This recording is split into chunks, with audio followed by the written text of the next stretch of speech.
Good morning friends, you are with Ruhani learning world. Channel को like करें, share करें, subscribe करें और लर्निंग को लोगों तक पहुंचाएं। Because learning is human need like air, water and feed.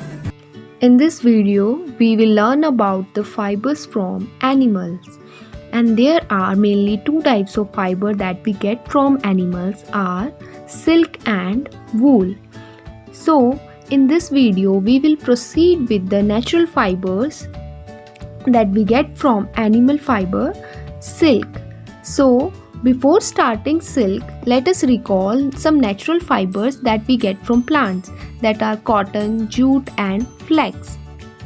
So let's begin with the silk. Silk is lustrous, soft, elastic and strong fiber. Some varieties of silk like crepe, satin and damask, taffeta, these are of high demand. And if we talk about its history, so it is 4500 years old, and Chinese have discovered the Himalayan silk moth. That's an insect like a butterfly, and for many centuries they kept this art as a secret, but later on other countries also started making silk. So there are different kinds of silk moth, that is Eri, Mulberry, Tassar, Muga. But the best known silk is obtained from the cocoons of the larva of the mulberry silkworm, that is known as Bombyx morai. The process of rearing of silkworm for obtaining the silk fiber is called sericulture, and in this video we will go in detail about the sericulture. So let's begin with sericulture. It's a rearing of silkworm for production of the silk. And silk is the queen of fibers. Silk is used to make different clothes, saris, suits, and in our homemade things like curtain, cushion and covering. The larva of silk moth is called silkworm and produced by silk moth, and the best produced by Bombyx morai. Silkworm is generally reared in the mulberry leaves, and in large amount when we cultivate the silkworm, that is called sericulture.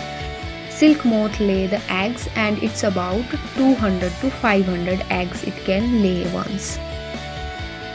Its egg size is very minute, and then these eggs are kept into tray, best eggs, and then covered with the tissue paper, and later it is kept into the incubation chamber for desirable temperature. Approximately after 20 days, these eggs are hatched into larva, that is called silkworm, and then they fed over the mulberry leaves because they grow well in the mulberry leaves. During this feeding period, silkworm sleeps 4 times at an interval of 6 days. And during this sleeping time, it also shed its old skin and gain new, and the process is called molting. This larva will feed up to 4 to 6 weeks on the leaves, and when they become adult they stop feeding, and the farmer takes them into the tray, either it is cardboard or maybe of bamboo tray, and then they starts weaving the net around them, that's called cocoon. Now the question is how cocoon formed.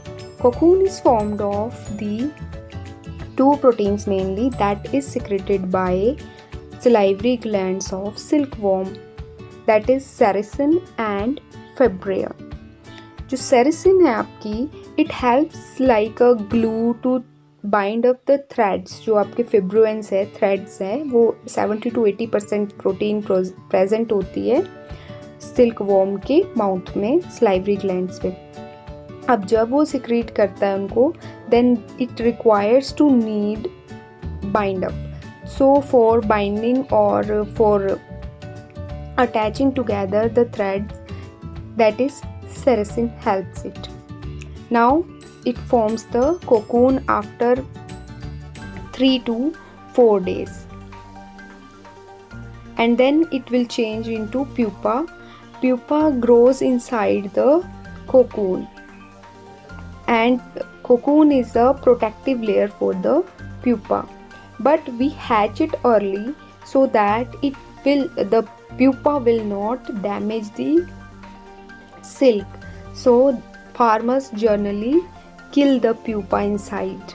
They boil the cocoons to separate out the silk thread from the cocoon balls, and they make its yarn, and that is called reeling. Process of obtaining silk from cocoon is in 3 steps, that are reeling, throwing and degumming. After reeling, throwing is the next process in which 2 or more filaments are twisted to produce a new thrown silk, that is called throwing, and the people who throw the silk are called throster. Then the thrown silk is bleached with hydrogen peroxide to get white fabric, and to get desirable colors we later dye it.